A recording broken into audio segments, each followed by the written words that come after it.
got started, it was just an innate thing. As a child, around 5-6 years old, with my sister, we would play with clay.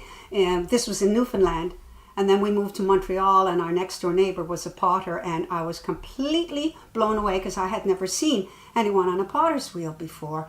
It was beyond magical. My intention of going to art school was really to grow as a person and be able to find out who I am through the modality of art. I think if I could narrow it down to one thing that the gallery has helped me to do, it has been to help me to find my voice. You know, there's never really an agenda for me when I go out to shoot. I'll stop where I am, and I'll just kind of look around me. You know, you kind of look up, you look down, and you look all around, and you just kind of look for something a little bit different. I had a couple of friends that had graduated at that point from OCA, and they told me what to do, what not to do, and what to do for your portfolio, what they're looking for. A little bit of everything is really what they like.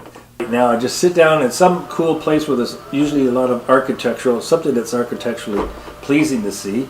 I like that, so I'll just sit down and start doing a sketch, whether in pencil or pen and ink sometimes if I'm doing watercolor. I always try to add a little life to it. It's not conscious, it just comes to me. I could be reading an article and something just, hey, wouldn't it be funny if, and I sketch it out. I carry a sketchbook around, I sketch it out. And then if I think it's worthwhile, I come home and do something to refine it. In all the courses and workshops I teach, I always encourage the students to make mistakes. In fact, I tell them mistakes are good. There's no correct answer in illustration.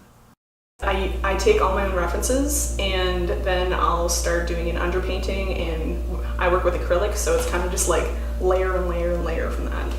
You really do end up teaching yourself more than a lot of classes could, and honestly go to galleries, pretty much like grab as much input on the type of stuff you want to work on, try different materials, and yeah, just keep practicing.